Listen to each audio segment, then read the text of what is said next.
SSC 26-27 welcome জানাচ্ছি তোমাকে আমাদের কোয়েশ্চেন ব্যাংক সলভিং সিরিজে। আজকে আমরা সলভ করব রাইট ফর্ম অফ ভার্বের 2018 সালের একটি বোর্ড। ওকে, তাহলে আসো আমরা দেরি না করে আমাদের সলভিং এ চলে যাই। একটা কথা মনে রাখবা, আমরা তো অনেক রুলস শিখেছি, যদি তুমি এই রুলস গুলো ঠিক মতো অ্যাপ্লাই না করো তাহলে তুমি যতই মুখস্থ করো না কেন এই জিনিসটা কি তোমার ব্রেইনে থাকবে না। তো এটা অ্যাপ্লাই করার বা এই জিনিসটা প্র্যাকটিস করার সব থেকে ভালো মেথড হচ্ছে আমার মতে বেশি বেশি বোর্ড কোশ্চেন সলভ করা। এতে করে কি হবে, একে তো তোমার বিগত সাল অর্থাৎ প্রিভিয়াস ইয়ারের সকল কোশ্চেন গুলো তোমার প্র্যাকটিস হয়ে যাচ্ছে, আবার এদিকে তোমার কি হয়ে যাচ্ছে, রাইট ফর্ম অফ ভার্বে যত রুলস গুলো আছে সেগুলো তোমার অ্যাপ্লাই হয়ে যাচ্ছে, তোমার ব্রেনেও থেকে যাচ্ছে। মোট কথা ঘুরে ফিরে তোমাকে কি করতে হবে, বেশি বেশি কোশ্চেন প্র্যাকটিস করতে হবে, কোশ্চেন সলভ করতে হবে। শুধুমাত্র বইয়ের মধ্যে আর রুলস এর মধ্যে সীমাবদ্ধ থাকলেই তুমি ফিনিশ, তুমি শেষ। ওকে, আসো দেখো আজকে আমরা শিখবো যে কিভাবে খুব সহজে সলভ করা যায়, কিভাবে কিছু কিছু ছোট ছোট টেকনিক রয়েছে যেগুলো শুধু আমাদের রুলস পড়লেই হয় না, অনেক সময় কোয়েশ্চেন দেখো আমাদের শিখতে হয়। আমরা এই জিনিসগুলো একটু সলভ করব। ওকে, আর আজকের ক্লাসের পর থেকে আমি মনে করব রাইট ফর্ম অফ ভার্ব তোমার কাছে একদম পানি হয়ে যাবে, পানি। অনেকে বলে না রাইট ফর্ম অফ ভার্ব সব থেকে বেশি কঠিন, বিশ্বাস করো রাইট ফর্ম অফ ভার্ব হচ্ছে সব থেকে বেশি সহজ। তুমি যত বেশি সাবজেক্ট ভার্ব এগ্রিমেন্ট নিয়ে খেলতে পারবে, যত বেশি তুমি সাবজেক্ট ভার্ব এগ্রিমেন্ট টেন্স এগুলো সম্পর্কে তুমি যত বেশি জানবে, হ্যাঁ, এটা হচ্ছে রাইট ফর্ম অফ ভার্বের মেইন থিং। হ্যাঁ, রাইট ফর্ম অফ ভার্ব মানে এই জিনিসটা, সাবজেক্ট ভার্ব এগ্রিমেন্ট টেন্স। তুমি এই জিনিসগুলো নিয়ে যত বেশি খেলতে পারবে, যত বেশি বুঝতে পারবে, ইংলিশটা তোমার কাছে তত বেশি ইজি হয়ে যাবে, ইংলিশটা তোমার কাছে তত বেশি কি হয়ে যাবে, সহজ হয়ে যাবে। ওকে, আসো দেখো এখানে বলা আছে if all the children of Bangladesh dash two school, যদি বাংলাদেশের সব শিশু স্কুলে যায় বা বিদ্যালয়ে যায় তাহলে কি হবে, the country dash rid of the curse of literacy, তাহলে বাংলাদেশ কি হবে, নিরক্ষরতার যে অভিশাপ রয়েছে, কার্স মানে অভিশাপ, এই অভিশাপ থেকে সে কি হবে, মুক্তি পাবে। তাহলে এখানে একটু খেয়াল করো, বলা আছে কি ইফ, দেখো ইফ, ইফ দেখলে আমার কার কথা মনে হয় বলো তো, ইফ মানে কি যদি, এটা একটা শর্ত প্রকাশ করছে। আর শর্তর ইংরেজি কি ভাই, কন্ডিশনাল, কন্ডিশন। হ্যাঁ, কন্ডিশন। তাহলে দেখো রাইট ফর্ম অফ ভার্বের রুলস এর মধ্যে আমরা কন্ডিশন পড়ছি না, আমরা কি তিনটা কন্ডিশন পড়ছি। এখানে আমার মনে হয় হলুদটা নিলে ভালো হবে। হ্যাঁ, আমরা তিনটা কন্ডিশন পড়ছি, ফার্স্ট সেকেন্ড থার্ড। তাহলে আমি ইফ দেখে বুঝতে পারতেছি যে এখানে আমার কন্ডিশনটা বসবে, ফার্স্ট সেকেন্ড থার্ড এর মধ্যে যে কোনো একটা বসবে। ভাই আপু এখন কথা হচ্ছে আমি কোন কন্ডিশনটা বসাবো, আমি তো সবই পড়ছি, এখানে কি বসাবো। একটা কথা মনে রাখো, এখানে কি বলছে দেখো তো একটু শুনো, যদি বাংলাদেশের সব স্টুডেন্ট বা সব চিলড্রেন, সরি, যদি বাংলাদেশের সব চিলড্রেন বিদ্যালয়ে যায়, তাহলে আজকে যদি যায় তাহলে কালকে দেশ কি হবে, নিরক্ষরতার বা আগামীতে নিরক্ষরতার অভিশাপ থেকে এই দেশটা কি হবে, মুক্তি পাবে। আজকে গেলে কালকে পাবে বা ভবিষ্যতে পাবে। তাহলে একটা প্রেজেন্ট আর একটা ফিউচার। আর আমাদের ফার্স্ট কন্ডিশনের স্ট্রাকচারটা কি ছিল, if plus present indefinite plus past sorry হ্যাঁ ফিউচার ইনডিফিনিট, হয়ে গেল না, অনেক ইজি। আসো তাহলে আমরা এখানে কি বসাবো, দেখো প্রথম গ্যাপে আছে আমাদের কি গো। তাহলে এখানে দেখো আমাদের সাবজেক্টটা, সাবজেক্ট অনুযায়ী তো আমাকে ভার্বটা বসাতে হবে। আবার এখানে হচ্ছে আমাদের কি পাস্ট ইনডিফিনিটের মধ্যে এখন তো আমার সিঙ্গুলার ভার্বও বসতে পারে বা হচ্ছে আমার কি প্লুরাল ভার্বও বসতে পারে। আমরা কোন ভার্ব বসাবো, যেহেতু এখানে সব শিশুকে নির্দেশ করছে আমরা প্লুরাল ভার্বটা বসাবো। ক্লিয়ার? আসো তাহলে আমরা এখানে কি লিখবো, গো, গো। তাহলে দেখো if all the children of Bangladesh go to school, যদি সব স্টুডেন্ট বিদ্যালয়ে যায়, সব শিশু বিদ্যালয়ে যায়, the country dash get rid of the curse of literacy, তাহলে উইল, ফিউচার ইনডিফিনিটের মেইন শর্তটা কি, আমাকে উইল দিতে হবে। হ্যাঁ, উইল দিতে হবে, উইল, উইলের পরে কি V1, will get. Okay, clear?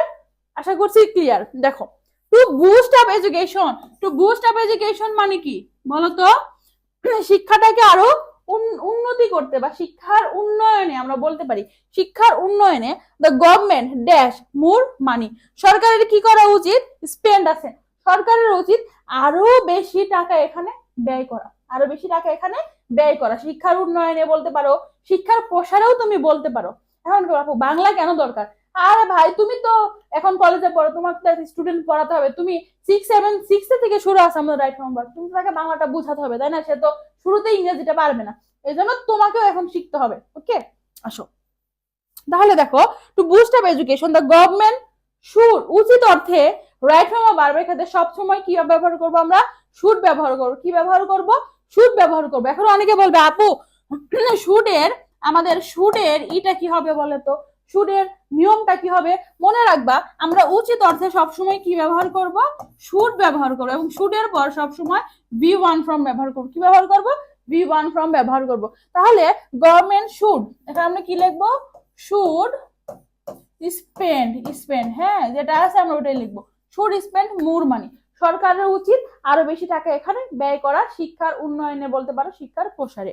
ওকে, এরপরে আসো সাবসিডিজ মানে কি, ভর্তুকি। সাবসিডিজ মানে হচ্ছে ভর্তুকি। ভর্তুকি বা subsidies must dash in the education sector. এখন একটা জিনিস মনে রাখো, subsidies must dash in the education sector. এখন এই সাবসিডিজ ভর্তুকিটা কাকে দিতে হবে, সরকারকে দিতে হবে ধরো, তাহলে এটা তো কাউকে দিতে হবে, কারোর দ্বারা হচ্ছে, হ্যাঁ এটা তো সাবসিডি আর নিজে নিজে তো চলে যেতেছে না, টাকাটা তো আর নিজে নিজে যাচ্ছে না, এটা কারো দ্বারা যাচ্ছে। যখন কোনো কিছু কারো দ্বারা বোঝাবে তখন আমরা কি ব্যবহার করব, প্যাসিভ ব্যবহার করব। কি ব্যবহার করব, প্যাসিভ ব্যবহার করব। আর প্যাসিভের রুলস কি বলতো, বি প্লাস ভি থ্রি। প্যাসিভের রুলস মানে বি প্লাস ভি থ্রি। এখন এই বিটা হচ্ছে বি ভার্ব, বিটা কি ভাই আব্বু, বিটা হচ্ছে বি ভার্ব। এখন এই বি ভার্ব তোমাকে টেন্স অনুযায়ী বসাতে হবে। ওকে, বি ভার্ব তো তোমাকে যে টেন্স থাকবে ওই টেন্স অনুযায়ী আমরা লিখবো। আর পরে কি আছে ভি থ্রি, অর্থাৎ মেইন ভার্বের আমাদের ভি থ্রি ফর্মটা বা পাস্ট পার্টিসিপল ফর্মটা ইউজ করতে হবে। এখন এখানে মাস্ট কিন্তু আমার দেওয়াই আছে। ওকে, বি ভার্ব মাস্টটা আমার এখানে কি দেওয়া আছে, মডেল হিসাবে আমার হচ্ছে মাস্ট দেওয়া আছে। তাহলে আমরা এখানে কি লিখতে পারি, মাস্ট বি গিভেন। ওকে, যখন মডেল থাকবে তখন কি modal plus B plus V three. যখন মডেল থাকবে তখন আমরা কি করব, modal plus B plus V three. Okay, একটু তুমি স্ক্রিনশট নিয়ে রাখতে পারো, তাহলে এখানে মাস্ট আছে, এরপর আমরা একটা কি বসাবো, রুলস অনুযায়ী বি ভার্ব বসাবো, মাস্ট প্লাস বি প্লাস, তাহলে must be given. Given V three ফর্মটা কি, মাস্ট বি গিভেন। দেখো এরপরে আসো, টিচার্স ড্যাশ টু ড্যাশ, এরপর ট্রেন আছে এখানে, হ্যাঁ বলতে পারি ফর গুড টিচিং। টিচারদেরও কি করতে হবে, টিচারের প্রয়োজন, টিচার্স নিড টু ড্যাশ, টিচারেরও ভালো একটা ট্রেনিং এর প্রয়োজন। টিচারেরও কি দরকার, ভালো একটা ট্রেনিং এর প্রয়োজন। এখন আমাদের এটা কোন টেন্সে আছে বলো তো, মোটামুটি সবই আমার প্রেজেন্ট টেন্সে আছে। আবার এখানে কি আছে দেখো তো, টিচার্স আছে, কি আছে, টিচার্স, অনেকগুলো টিচার্স আছে, তাহলে এটা কি প্লুরাল আছে, তাহলে এখানেও আমরা প্লুরাল ভার্বটাই বসাবো, নিডের প্লুরাল নিডি হবে।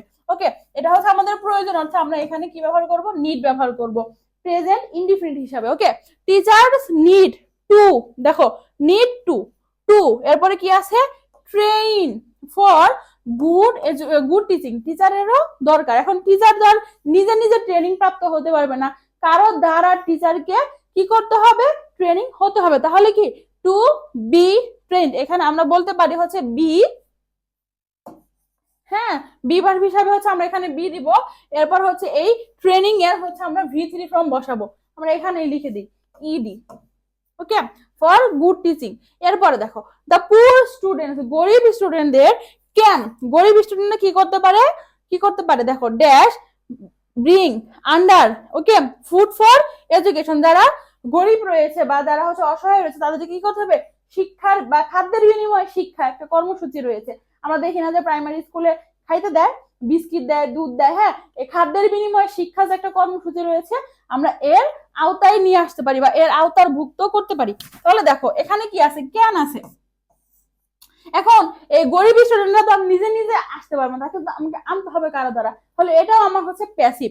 এখন আবার এখানে ক্যান আছে, ক্যান কি আছে, মডেল আছে, তাহলে মডেলের নিয়ম কি দেখো, বি প্লাস এই যে B plus V three, model আছে এরপর বি প্লাস ভি থ্রি, তাহলে আমি এখানে সরাসরি লিখবো ক্যান বি, এরপরে কি বিং এর ভি থ্রি কি হবে, broad, B R O U G I T. Okay, clear. এরপর আসো, এরপরে কি আছে, we dash care that, okay we take care that no institution, তাহলে আমাদের উচিত, আমাদের এটার প্রতি কি করা উচিত, টেক কেয়ার করা উচিত, তাহলে উই শুড, আমরা এখানে উচিত অর্থে কি লিখবো, we should take care that no institution, কোন প্রতিষ্ঠানে dash close down due to political কি ক্র্যাশেস, তাহলে আমাদের কোনো কি হতে পারে না, কোন তোমার হচ্ছে কোন প্রতিষ্ঠানও যাতে হচ্ছে কি এই যে পলিটিক্যাল মানে হচ্ছে রাজনৈতিক কোনো কিছুর কারণে যাতে কোনো কিছু কি হতে পারে না, বন্ধ হতে পারে না। তাহলে এখানে দেখো এটা আমাদের প্রেজেন্ট টেন্সে আসে না, তাহলে আমরা আবার আমার এখানে প্যাসিভ লাগবে। ওকে, তাহলে আমরা এখানে দেখো নো ইনস্টিটিউশন, এটা আমার কি আছে, সিঙ্গুলার আছে, তাহলে আমার ভার্বটাও বি ভার্বটাও সিঙ্গুলার আনতে হবে। তাহলে আমরা এখানে বলতে পারি ইজ ক্লোজড, V3 ফ্রম, ক্লোজের V3 from closed. Okay, closed down due to political crisis. এরপর দেখো অল কনসার্ন ড্যাশ, এখানে বি আছে, all concern be conscious about it, সবারই বা সবকিছু হচ্ছে এটার কি রাখা উচিত, আমাদের নজরে রাখা উচিত। তাহলে উচিত অর্থে আমরা এখানে কি ব্যবহার করব, শুড, এবং এরপর হচ্ছে বি ভার্ব হিসেবে আমরা বি ব্যবহার করব, should be conscious about it. আশা করছি যে আমি তোমাদেরকে এটা বুঝাতে পেরেছি। তাহলে তুমি যদি ভেঙে ভেঙে হ্যাঁ এইভাবে বাসায় যদি একটু প্র্যাকটিস করো, ইনশাল্লাহ ইনশাল্লাহ রাইট ফর্ম অফ ভার্ব তোমার কাছে পানি হয়ে যাবে, পানি, একদম পানি। ওকে, তাহলে তোমাদের সাথে দেখা হবে 2018 সালের পরবর্তী পার্টে। ধন্যবাদ সবাইকে।